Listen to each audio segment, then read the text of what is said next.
ശുക്ലാംബരധരം വിഷ്ണും ശശിവർണം ചതുർഭുജം പ്രസന്നവദനം ധ്യായേത് സർവവിഘ്നോപശാന്തയേ. വെള്ളപ്പളുങ്കു നിറമൊത്ത വിദഗ്ധരൂപി കള്ളം കളഞ്ഞു കമലത്തിലെഴുന്ന ശക്തി വെള്ളത്തിലെ തിരകൾ തള്ളിവരും കണക്കെന്നുള്ളത്തിൽ വന്നു വിളയാടുക സരസ്വതീ നീ.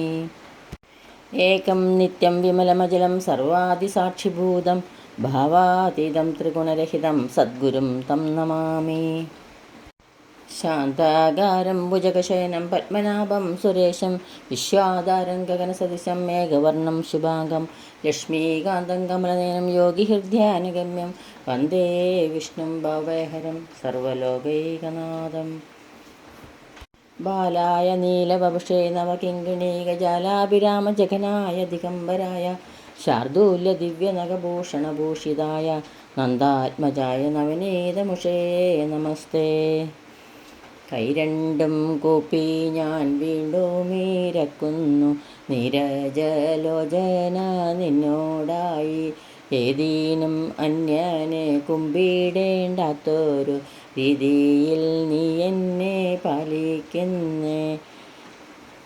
ഭക്തിയെ തന്നാലും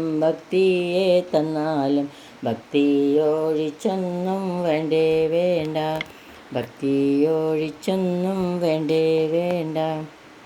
എല്ലാവർക്കും നമസ്കാരം.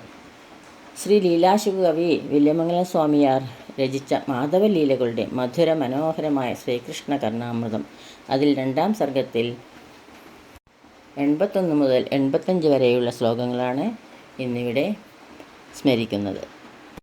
ശ്രീകൃഷ്ണൻ ഒരു ദിവസം ആരും കാണാതെ ഒരു ഗോപസ്ത്രീയുടെ ഗൃഹത്തിൽ കയറി ചെന്ന് തൈരും വെണ്ണയും സൂക്ഷിക്കുന്ന അറയിൽ കടന്ന് വെണ്ണപ്പാത്രത്തിൽ കൈയിട്ടു. അപ്പോഴേക്കും അവിടുത്തെ ഗോപസ്ത്രീ അത് കണ്ടു ചെന്നു.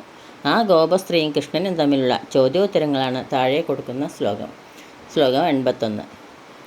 കസ്ത്വം ബാല ബലാനുജ കിമിഹതേ മന്മന്ദിരാശങ്കയ യുക്തം തന്നവനീത ഭാണ്ഡവിവരെ ഹസ്തം കിമർത്ഥം നസേ മാതഃ കഞ്ചന വത്സകം മൃഗയിതം മാഘാവിഷാദം ക്ഷണാദിത്യേവം വരവല്ലവീ പ്രതിവജ കൃഷ്ണസ്യ പുഷ്ണാതുന. ഗോപസ്ത്രീ ബാലക ത്വം, കുട്ട നീ ആരാണ്? കൃഷ്ണൻ പറയാണ്, ബലാനുജ, ബലരാമൻ്റെ അനുജനാണ്. ഇഹത്തേക്കും, ഇവിടെ എന്താണ് നിനക്ക് കാര്യം? മന്മന്ദിരാശങ്കയ, ഞാൻ എൻ്റെ ഗൃഹമാണോ എന്ന് സംശയിച്ച് വന്നതാണ് ഇവിടെ. തത് യുക്തം നവനീത ഭാണ്ഡവിവരെ കിമർത്ഥം ഹസ്തം നസേ. അത് ശരി തന്നെ, പക്ഷെ വെണ്ണപ്പാത്രത്തിൻ്റെ ഉള്ളിൽ എന്തിനാ കൈയിട്ട് നിൽക്കുന്നത്? മാത കഞ്ചന വത്സക, അമ്മേ ഒരു മൂരിക്കൂട്ടിനെ തിരയുകയാണ്. കവി ഇത്യേവം കൃഷ്ണസ്, ഇപ്രകാരം കൃഷ്ണൻ്റെ ക്ഷണാത് വരവല്ലവീ പ്രതിവച, ഉടനെ ഗോപസ്ത്രീയോട് പറഞ്ഞ മറുപടി ന പുഷ്ണാതു, നമ്മെ അനുഗ്രഹിക്കട്ടെ. ഗോപസ്ത്രീ ചോദിക്കുകയാണ് കൃഷ്ണൻ്റെ, കുട്ട നീ ആരാണ്? അപ്പോൾ കൃഷ്ണൻ പറഞ്ഞു, ഞാൻ ബലരാമൻ്റെ അനുജനാണ്. ഇവിടെ എന്താണ് നിനക്ക് കാര്യം? അതോ ഞാൻ എൻ്റെ ഗൃഹമാണോ എന്ന് സംശയിച്ച് വന്നതാണ്. അത് ശരി തന്നെ, പക്ഷെ നീ വെണ്ണപ്പാത്രത്തിൻ്റെ ഉള്ളിൽ എന്തിനാ കൈയിട്ട് നിൽക്കണേ? അത് ഒരു മൂരിക്കൂട്ടിനെ തിരയാണ് ഞാൻ. അമ്മ പറഞ്ഞിട്ടുണ്ട് കുന്തം പോയാൽ കുടത്തിലും തപ്പണമെന്ന്, അതുകൊണ്ട് ഞാൻ മൂരിക്കൂട്ടിനെ തിരയാണ്. ഇപ്രകാരം കൃഷ്ണൻ്റെ ഉടനെ ഗോപസ്ത്രീയോട് പറഞ്ഞ മറുപടി നമ്മെ അനുഗ്രഹിക്കട്ടെ. ചോദ്യങ്ങൾക്ക് ഉടനെ മറുപടി കിട്ടിയാൽ അതിൽ കപടമൊന്നുമില്ലെന്ന് വിശ്വാസം തോന്നും. കുറച്ച് ആലോചിച്ചിട്ടാണ് മറുപടി പറയുന്നതെങ്കിൽ ആ മറുപടിയിൽ എന്തോ കപടമുണ്ടെന്ന് സംശയം ജനിക്കും. കള്ളം പറഞ്ഞ് വലിപ്പിക്കാൻ സമർത്ഥനാണ് കൃഷ്ണൻ എന്ന് ക്ഷണാദ് എന്ന വാക്ക് കൊണ്ട് ഇവിടെ സൂചിപ്പിക്കുന്നു. ശ്ലോകം 82. ഗോപാലാജിരകർദ്ദമേ വിഹരസേ വിപ്രാധ്വരേ ലജ്ജസേ ഭ്രൂഷേ ഗോകുലഹുംകൃതൈ സ്തുതിശതേ മൗനം വിദൽസേവിതാം ദാസ്യം ഗോകുലപുംശ്ചലീഷു കുരുഷേ സ്വാമ്യം നദാന്താത്മസു നാദം കൃഷ്ണ തവാംഘ്രിപങ്കജയുഗം പ്രേമാചലം മഞ്ജുളം. നാദം കൃഷ്ണ തവാംഘ്രിപങ്കജയുഗം പ്രേമാചലം മഞ്ജുളം. ശ്രീകൃഷ്ണ ഭഗവാൻ തങ്ങൾ വലിയ ഭക്തന്മാരാണെന്ന് നടിച്ചു നടക്കുന്ന അവരുടെ അടുക്കലേക്ക് തിരിഞ്ഞു നോക്കുകയില്ല. യഥാർത്ഥ ഭക്തിയുള്ളവരുടെ അടുക്കൽ നിന്ന് വിട്ടുപോവുകയുമില്ല എന്ന് ചില ഉദാഹരണങ്ങൾ കാണിച്ച് കവി സമർത്ഥിക്കുന്നു ഈ ശ്ലോകത്തിൽ കൂടെ. ഗോപാലാചരകർദ്ദമേ, ഗോപന്മാരുടെ മുറ്റത്തെ ചളിയിൽ വിഹരസേ, അങ്ങ് കളിക്കുന്നു. വിപ്രാധ്വരെ, ബ്രാഹ്മണരുടെ യാഗത്തിൽ ലജ്ജസേ, പങ്കുകൊള്ളുവാൻ മടിക്കുന്നു. ഗോകുലഹുങ്കൃത്തെ, പശുക്കൾ ശബ്ദമുണ്ടാക്കുമ്പോൾ ബ്രൂഷേ, നീ അവയുമായി സംഭാഷണം ചെയ്യുന്നു. വിദാം സ്തുതിശതേ, വിദ്വാൻമാരുടെ 100 സ്തുതികൾ കേട്ടാലും മൗനം വിദൽസേ, മൗനം അവലംബിക്കുന്നു. ഗോകുല പുംശ്ചലീഷു, അമ്പാടിയിലെ പെണ്ണുങ്ങളുടെ ഇടയിൽ ദാസ്യം കുരുഷേ, അവിടുന്ന് ദാസ്യപ്രവൃത്തി ചെയ്യുന്നു. ദാന്താത്മസു, യോഗീശ്വരന്മാരുടെ അടുക്കൽ സ്വാമ്യം ന കുരുഷേ, അധികാരം പോലും നടത്തുന്നില്ല. കൃഷ്ണ നാദം, കൃഷ്ണ എനിക്ക് മനസ്സിലായി. മഞ്ജുളം, മനോഹരമായ. തവ അംഗ്രിപങ്കജയുഗം, നിന്റെ കാൽത്താമരപ്പൂക്കൾ രണ്ടും പ്രേമാചലം, ഭക്തിയിൽ ഉറച്ചു നിൽക്കുന്നു. ഭഗവാനെ, അങ്ങ് ഗോപന്മാരുടെ മുറ്റത്തെ ചളിയിൽ കളിക്കുന്നു. ബ്രാഹ്മണരുടെ യാഗത്തിൽ പങ്കുകൊള്ളുവാൻ മടിക്കുന്നു. പശുക്കൾ ശബ്ദമുണ്ടാക്കുമ്പോൾ അവയുമായി സംഭാഷണം ചെയ്യുന്നു. വിദ്വാൻമാരുടെ 100 സ്തുതികൾ കേട്ടാലും മൗനം അവലംബിക്കുന്നു. അമ്പാടിയിലെ പെണ്ണുങ്ങളുടെ ഇടയിൽ അവിടുന്ന് ദാസ്യപ്രവൃത്തി ചെയ്യുന്നു. യോഗേശ്വരന്മാരുടെ അടുക്കൽ അധികാരം പോലും നടത്തുന്നില്ല. കൃഷ്ണ, എനിക്ക് മനസ്സിലായി. മനോഹരമായ നിന്റെ കാൽത്താമരപ്പൂക്കൾ രണ്ടും ഭക്തിയിൽ ഉറച്ചു നിൽക്കുന്നു. ഗോപന്മാർക്കും പശുക്കൾക്കും ഗോപസ്ത്രീകൾക്കും എന്ന പോലെ ഉറച്ച കൃഷ്ണഭക്തി മഹർഷിമാർക്ക് പോലും ഇല്ലെന്ന് കവി ഇവിടെ പ്രതിപാദിക്കുന്നു. ശ്ലോകം 83. നമസ്തസ്മൈ യശോദായ ദായാസ്തു തേജസേ, യദ്ധി രാധാമുഖാം ഭോജമവർദ്ധത.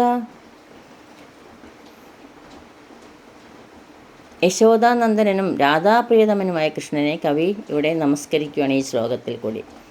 യശോദായ ദായാദായ, യശോദയുടെ പുത്രനായ തസ്മൈ തേജസ്സേ, ആ സുപ്രസിദ്ധ തേജസ്സിന് നമ അസ്തു, ഞാൻ നമസ്കരിച്ചു കൊള്ളട്ടെ.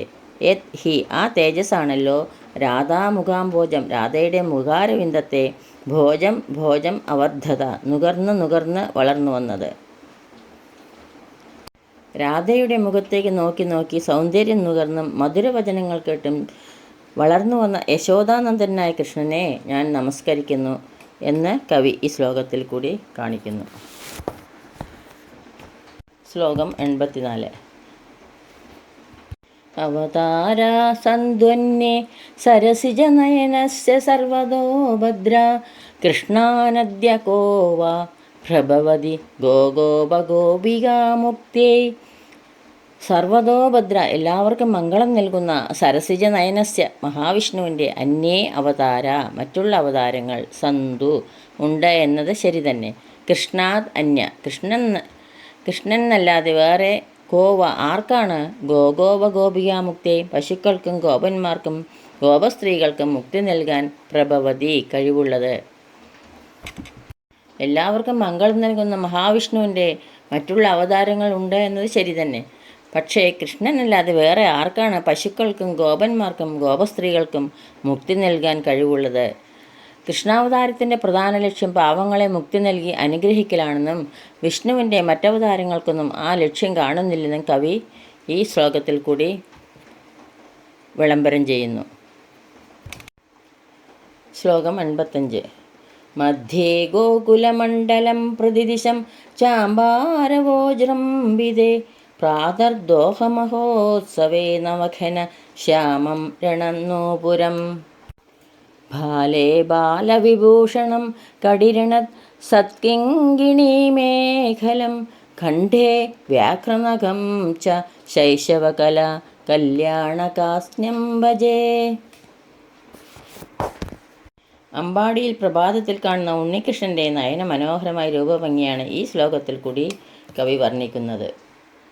മധ്യേ ഗോകുലമണ്ഡലം, അമ്പാടി പ്രദേശത്ത്, പ്രതിദിശം ച എല്ലാ ദിക്കിലും, അമ്പാരവോ ജംഭൃതെ, അമ്പ എന്ന പശുക്കളുടെ ശബ്ദം പൊങ്ങിക്കൊണ്ടിരിക്കുന്നു. പ്രഭാത സമയം, ദോഹമഹോത്സവെ, പശുക്കളെ കറക്കുന്ന തിരക്കാണ് അപ്പോൾ. നവഘനശ്യാമം, പുതുമേഘം പോലെ കറുത്ത്, രണനൂപുരം, കാൽത്തളകൾ കിലുങ്ങി, ഭാലേ ബാലവിഭൂഷണം, നെറ്റിയിൽ തൊടുകുറിയിട്ട്, കടിരണ സത്കിങ്കിണി മേഖലം, അരയിൽ കിങ്കിണിയും അരഞ്ഞാണുമായി, കണ്ഠേ വ്യാഘ്രനഖം ച, കഴുത്തിൽ പുലിനഖമാല അണിഞ്ഞ് ശോഭിക്കുന്ന ശൈശവ കല്യാണകാസ്ന്യം ബാലസൗന്ദര്യപൂർണതയെ ഭജേ, ഞാൻ ഭജിക്കുന്നു. പ്രഭാത സമയം. അമ്പാടിയിൽ എല്ലാ ദിക്കിലും അമ്പ എന്ന പശുക്കളുടെ ശബ്ദം പൊങ്ങിക്കൊണ്ടിരിക്കുന്നു. ആ സമയത്ത് പശുക്കളെ കറക്കുന്ന തിരക്കിലാണ്. പുതുമേഘം പോലെ കറുത്ത് കാൽത്തള്ളകൾ കിലുങ്ങി, നെറ്റിയിൽ തൊടുകുറിയിട്ട്, അരയിൽ കിങ്ങിണിയും അരഞ്ഞാണുമായി, കഴുത്തിൽ പുലിനഖമാലയുമായി അണിഞ്ഞ് ശോഭിക്കുന്ന ആ അമ്പാടിക്കണ്ണനെ, ആ ബാല്യസൗന്ദര്യ പൂർണ്ണതയെ ഞാൻ ഭജിക്കുന്നു. പ്രഭാതത്തിൽ കറക്കുന്ന പശുക്കളുടെ ഇടയിൽ ഓടി നടക്കുന്ന അണിഞ്ഞൊരുങ്ങിയ ഗോപാലബാലൻ്റെ മികവുറ്റ സൗന്ദര്യം ഞാൻ അനുസ്മരിക്കുന്നു എന്ന് കവി ഈ ശ്ലോകത്തിൽ കൂടി കാണിക്കുന്നു. ഇതോടുകൂടി 85-ാം ശ്ലോകം ഇവിടെ പൂർത്തിയാവുന്നു. സർവത്ര ഗോവിന്ദനാമ സങ്കീർത്തനം ഗോവിന്ദ ഗോവിന്ദ.